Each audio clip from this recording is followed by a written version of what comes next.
এর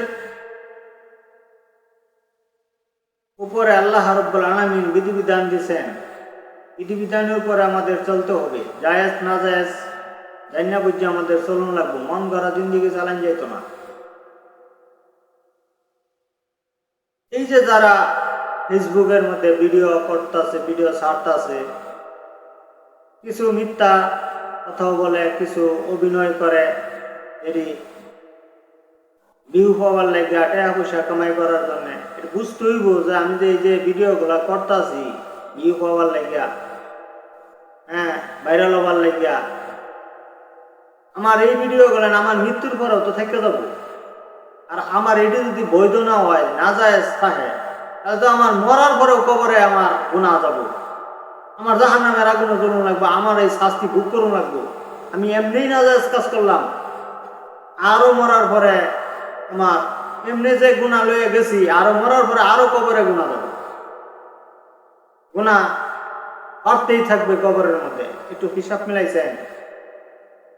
এই জন্য এমন কোনো কথা আর এমন কোনো অভিনয় করা যাবে না যেটা মানুষকে আনন্দ দিতে যায়, আপনি নিজে আনন্দ পাইতে যায়, আপনি টাকা পয়সা কামাই করার জন্য যায় এই কাজটা করলেন, যেটা ইসলাম মাইনা নাই নাই, শরীয়ত মাইনা নাই নাই, জাহান্নামী কাজ, এটা করা যাবে না।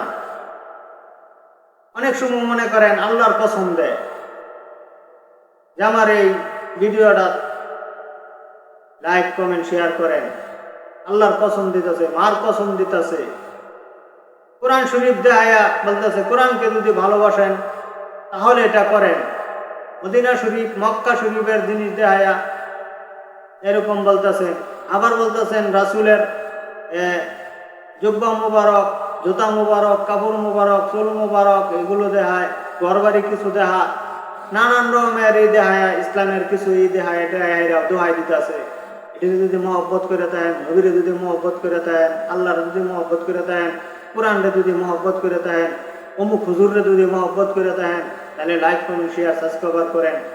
এই ধরনের জুলুম করা যাবে না, এইভাবে আপনি বলতে পারেন না, এটি বলা ঠিক না। আর আপনি এমন কিছু ভিডিও করতেছেন যেটা বাস্তবে সত্যের মানে কোনো এটার সত্য যা আছে এর কোনো মানে ধারে কাছে দিয়ে আমরা যান নাই, অথচ আপনি বলতেছেন, এরকম করা যাবে না। আর যদি সত্য হয়ে থাকে নাউজুবিল্লাহ, তাহলে আর উপায় নাই, নিশ্চিত যারা সহযোগিতা করতেছে এরাও আল্লাহ পাকের কাছে অপরাধী, যে করছে হেও অপরাধী। এরকম কয়েকটা ভিডিও এরকম আছে, এক লোক উনি তখন বলতেছে আমি অক্ষম, আমি দুর্বল, আমার জৈবন শক্তি নাই, ক্ষমতা নাই বাবা হবার, তাই আমার স্ত্রীকে আমি পরপুরুষের হাতে দেব। পরপুরুষে যতদিন পর্যন্ত বাচ্চা পেটে না আসবে, সন্তান পেটে না আসবে, ততদিন পর্যন্ত আমার স্ত্রীর সাথে সে থাকবে, মেলামেশা করবে। নাউজুবিল্লাহ, আপনি কি কে পারমিশন দিছে এই যে ভিডিওটা করলেন? যদিও এটা মিথ্যা হয়ে যায় তাও আপনি অপরাধী, জাহান্নামের কাজ করছেন। আর সত্য যদিও করে দেন, সত্য হয়ে হতে তবু আপনি জাহান্নামের কাজ করছেন। একটু কি চিন্তা করছেন আপনি কি ইসলাম এই পারমিশন দিছে? নিজের লজ্জাস্থানও আপনার নিজে বালা করে দেখা ইসলাম বৈধ করেন নাই, যে আপনার নিজের লজ্জাস্থান আপনি নিজে বালা করে দেখবেন,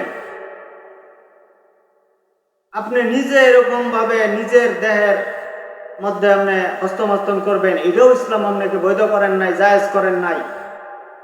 আর সেই জায়গায় আপনি আল্লাহ সুবহানাহু ওয়া তাআলা আল্লাহ জাল্লা শানহু বলতেছেন আমি যাকে ইচ্ছা মেয়ে দেই, যাকে ইচ্ছা ছেলে দেই, যাকে ইচ্ছা মেয়েও দেই না, ছেলেও দেই না। আল্লাহর এই জায়গায় আল্লাহর এই কথাটাকে আপনি মিথ্যা প্রমাণ করতে চাইতেছেন যে হ্যাঁ আল্লাহ আমাকে দুর্বল বানাইছে, আমি অক্ষম, আমি বাচ্চার বাবা হইতে পারলাম না, এই জন্য আমার স্ত্রীকে আরেকজনের কাছে রাখিয়া, যেরকম ভাবে গরুর বিছানে, ছাগলের বিছানে, এরকম এরকম আপনি চাইতেছেন, গরু ছাগলের মতন, কুত্তার মতন। আল্লাহ রাব্বুল আলামিন আপনাকে আশরাফুল মাখলুকাত, সৃষ্টির শ্রেষ্ঠ মানুষ বানাইছেন, আপনি একটা কুকুরের মতন, একটা গরু ছাগলের মতন, একটা হাঁস মুরগির মতন আপনি আচরণ করতেছেন, যে যার না তার থেকেই আপনি এরকম মানে সন্তান ধারণ করার জন্য নিয়ে আসলেও বিয়ে অপরাধীর দরকার নাই, কোনো কিছুর দরকার নাই। জায়েজ না যায় জানার দরকার নাই, শুধুমাত্র বাচ্চার বাবা হইলেই হইল। নুজুবিল্লাহ, আপনি এটা কিভাবে ভিডিওটা করলেন, কিভাবে আপনি এই ভিডিওটা ছাড়লেন যে আমার স্ত্রীকে আপনারা এরকম ভাবে নেন, এরপরে আমি উল্টা আরো সম্পদ দিব, টেহা দিব, এই দিব সেই দিব, যদি বাচ্চার সে আমার স্ত্রীর গর্ভে বাচ্চা আসে তখন আমার স্ত্রীর আমি আবার ঘরে ফিরাই নিয়ে আসবো, তার টেহা বিনিময়ে আরো কিছু টেহা পয়সা দিয়ে দিব, সম্পদ দিয়ে দিব, এগুলো রূপ টুপ দেখাইয়া স্ত্রীর আপনি পরের হাতে তুলে দেবেন, এটা বললেন। এটা যদি আপনি নাও করেন, আপনি এই কথাটা বলা আপনার উচিত হয় নাই, ঠিক হয় নাই, আপনি আল্লাহ পাকের কাছে অপরাধী হয়ে গেছেন, আপনার রাতে গুনাহ হয়েছে, আমল নামায় আপনার গুনাহ লেখা হইতেছে, প্রতিদিন প্রতি সেকেন্ডে সেকেন্ডে আপনার আমল নামায় গুনাহ লেখা হইতেছে। এই ভিডিওটা যারা যারা দেখতেছে আপনার আমল নামায় গুনাহ লেখা হইতেছে, আপনি এটি কেন করলেন? ইসলাম আপনাকে বৈধ করে না। আরেকটি ভিডিও এরকম ছাড়ছে, হ্যাঁ, যে সে আগে যে জায়গায় বিয়ে করছে তারা বোন হইল 5 জন বোনের ভিতরে, এরপরে দ্বিতীয় হালিরে সে আবার বিয়ে করছে, এরপরে তৃতীয় হালিরে বিয়ে করছে, এরপরে চতুর্থ হালিরে বিয়ে করছে, এরপরে পঞ্চম হালিরে বিয়ে করছে। তার মানে তারা 5 বোনের সে বিয়ে করছে। নাউজুবিল্লাহ, ইসলাম 4 বিয়ার পরে আর কোনো বিয়া জায়েজই করেন নাই, বৈধই করেন নাই। আর 4টা স্ত্রী, এটাও সীমারেখা আছে, ধন সম্পদ থাকতে হইব পর্যাপ্ত পরিমাণ, ধন সম্পদ থাকার পরে, ক্ষমতা থাকার পরে, এরপরে স্ত্রীর বরং কুসুম ঠিক মতন 4 জনের দিবার পাইলে, যাতে সন্তান আদি হইলে এদের কষ্ট না হয়, স্ত্রীর কষ্ট না হয়, সব যদি আপনার 5টা ঠিক রাখবার পাইন, তাহলে আপনি 4টে বিয়ে করতে পারবেন। 4টার পরে বিয়ে করা হারাম, 4টার পরে আপনি বিবাহ করতে পারবেন না, অথচ 4টা বার হয়ে গেছেন, কি আপনাকে অনুমতি দিল? এরপরে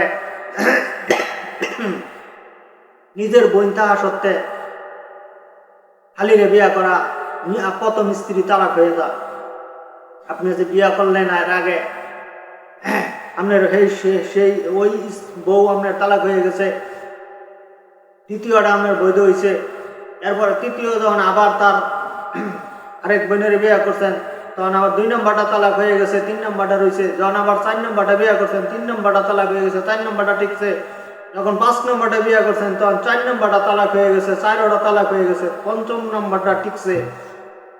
আপনি এটা কি করলেন?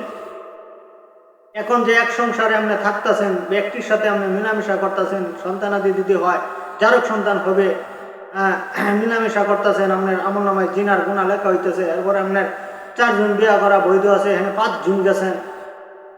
এই যে মন করা কাম, 10টা 12টা বিয়া করে বলাইতেছে, আবার বলে রাসূল করছে।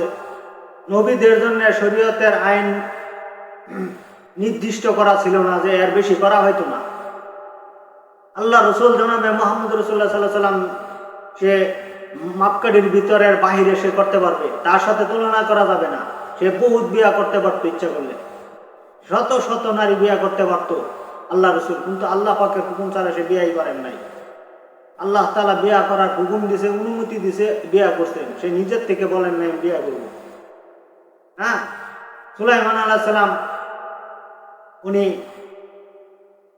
600 মতন বিয়া করছে। চিন্তা করেন যে এতগুলো স্ত্রী তার ছিল, যে এই যে এতগুলো স্ত্রী বিয়া করছে, নবীদের জন্য উম্মতের সাথে তাল মিলান যেত না। উম্মতের সীমারেখা আছে, এর উপরে যাইতে পারবে না, কিন্তু পয়গম্বরদের কোনো সীমারেখা নাই, ওভারটেক করতে পারবে, সে যাইতে পারবে, তার সাথে তুলনা করা যাবে না। তাহলে উম্মত আর নবী সমান হয়ে যা, নবীর জন্য সীমারেখা, তার জন্য সীমারেখা সমান হয়ে যা। নবীদের জন্য এই জন্য আইন আল্লাহ রাব্বুল আলামিন কঠিন করেন নাই যে তুমি এটা করতে পারবে না। কাজেই নবী রাসূলদের সাথে তুলনা করা যাবে না, তারা আল্লাহ পাকের খাস বান্দা, ভিআইপি। আল্লাহ রাব্বুল আলামিনের অনুমতি ছাড়া, হুকুম ছাড়া তারা কিছুই করে না। আর আপনি বলতেছেন নবীজি এরকম 11 জন বিবাহ করতে, এই জন্য আপনিও সীমারেখা ওভারটেক করতে পারবেন, আপনিও করতে পারবেন। কেউ আছে 20 জন 19 জন পর্যন্ত বিয়া করে ফেলাইতেছে, মন করা জিন্দিগি যা ইচ্ছা তাই করতে পারবেন। আপনি জাহান্নামের আগুনে জ্বলবেন। আপনি রাসূলের সাথে তুলনা করতে গেছেন, আপনি করতে পারবেন না। এই জন্য যে কথাগুলো আমি আপনাদের সামনে বললাম, এই যে নাচ পাতলা কাপড় পিন্দিয়া, শর্টকাট কাপড় পিন্দিয়া, খারাপ কথা বললিয়া, খারাপভাবে অভিনয় করিয়া, ভঙ্গি করিয়া, বিভিন্নভাবে ভিডিও ছাড়তেছেন, আপনাদের আমল নামায় গুনাহ লেখা হইতেছে সবসময়। হয়তো বা আপনি টাকা পাইতেছেন, লাইক কমেন্ট শেয়ার করতেছে, মানুষ দেখতেছে, আর যারা দেখতেছে তারা ইমানদার হইয়া দেখতো না, তারা ওই রকম দুর্বল ইমানদার। আর আপনিও করতেছেন দুর্বল ইমানদার হয়ে ভিডিওগুলো। ইমানদাররা এরকম ভিডিও করতো না, যারা প্রকৃত ইমানদার। আর যারা প্রকৃত ইমানদার এরকম ভিডিও তারা দেখতো না। আমি অনুরোধ করব, আপনারা যা করবেন বুঝে না করবেন, যে জায়েজ আছে না না জায়েজ। না জায়েজ হলে এটা করুন যেত না, জায়েজ হলে জায়েজ অনেক জিনিসও করুন যেত না। যদি ক্ষতি হয়, সমস্যা হয়, তাহলে ওটা করা যাবে না। জায়েজ হইলেও যে সবকিছু আপনি যা ইচ্ছা তাই করে ফেলাবেন, তাও করা যাবে না। তো মিলাইয়া করতে হইব, আপনার সমাজের সাথে তাল মিলাইতে হইব। আপনার সংসারের সাথে, আপনার জীবন চলার সাথে আপনার তাল মিলাই চলুন লাগবে। আপনার একটা মোবাইল কিনতেছেন, জায়েজ আছে, যদিও কিনতেছেন আপনি, কিন্তু আপনার বাবার উপরে অত্যাচার করতেছেন, বাবার প্রেশার দিতেছেন, চাপ সৃষ্টি করতেছেন। বাপে 500 টাকা 1000 টাকা দামের একটা ছোট্ট সাধারণ বাটাম সেট চালাইতেছে বহুত কষ্ট করিয়া, আর আপনার 20,000 টাকা 30,000 টাকার সেট লাগবে। আর নাহলে আপনি বাপের মুখ করেন, গালি দেন, হাত তুলবার চান, বাপের উপরে আপনি চোখ গরম দেন। জায়েজ আছে দেখে কি এই বেয়াদবি করে কিনা জায়েজ আছে?